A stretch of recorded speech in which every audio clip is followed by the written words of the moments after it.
I'm just patiently waiting for the darkness to arrive, because tonight we are doing nighttime videography with the Crane 2. Oh my god, look at the size of this thing. So good. If you're a run-and-gun shooter like me and you film a lot of weddings and events, you know that it can be quite a struggle. But today I'll be showing you that with this thing right here, you can actually make it super easy and super convenient for yourself. But first, let me give you 2 tips which are gonna help you a lot. First of all, make sure to switch to PAL mode, because on NTSC you will get an awful looking flickering, especially in slow motion. It just looks unprofessional. And second of all, use fast lenses. For example, 1.8 or 1.4 aperture, because you're gonna get some super beautiful bokeh, and we all like good bokeh.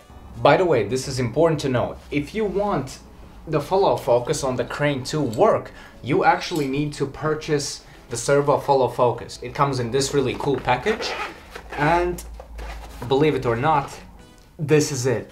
This is the actual servo follow focus. Look how small it is. Before you had to purchase this separately, but right now, if you buy the Crane 2, Zhiyun will include this in the package and you don't have to pay anything extra. But yeah, if you follow those 2 tips I gave you, and if you have these 2, you're all set and you're ready to go. Anyway, I'll stop talking and let's just wait for the darkness. Yeah, that's gonna take a while. If you follow those 2 tips I gave you at the start of the video, you should already be able to get decent night shots. But just in case, here are a couple of more small tips which will help you. First of all, try to film in 24 or 25 frames per second as much as possible, because if you film a lot of slow motion, the image will be much darker and thus you will have to crank up the ISO. Remember to keep the shutter speed twice as high as your frame rate. Try to film near different city lights as much as possible. Make sure your white balance is set to tungsten or incandescent, not on cloudy or sunny, or else color grading will be a pain. And last but not least, if you have a specific subject in the composition which is not a light source, expose for the shadows, not the highlights, or else the image will turn out very noisy. Here's a little edit I cooked up for you. Why don't we go there and have some more wine? 'Cause life is for living. Let's see where this all might lead. I said life is for living. Let's see where this all might lead.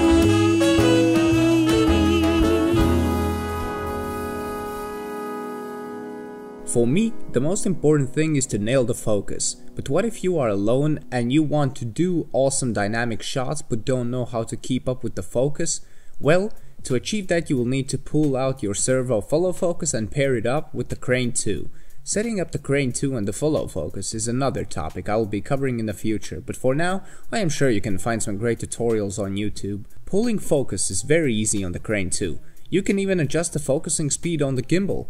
This was only my 3rd time using this tool, and I already felt connected to it, and I didn't have any issues with the servo follow focus.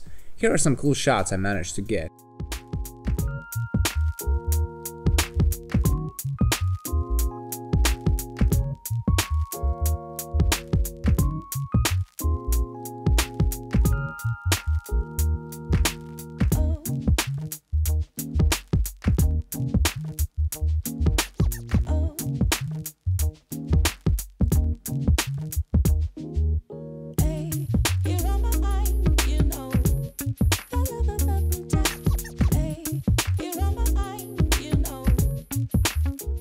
I mean, I know I'm doing mostly shots of lights, but hey, I'm living in a place where there's nothing else to do, so you can't blame me, really.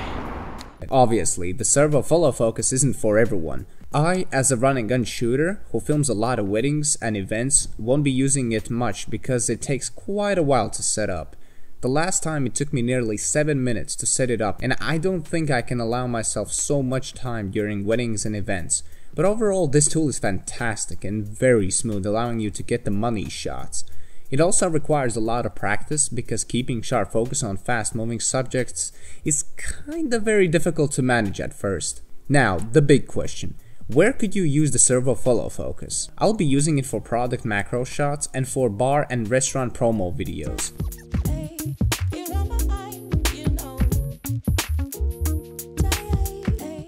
If I need to capture some little props and pull focus from one object to another, the servo follow focus will definitely make my job a lot easier.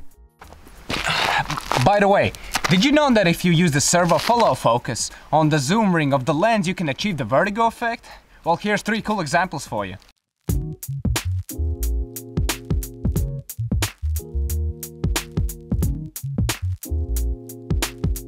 I think it's time to call it a day. Thank you so much for watching and peace!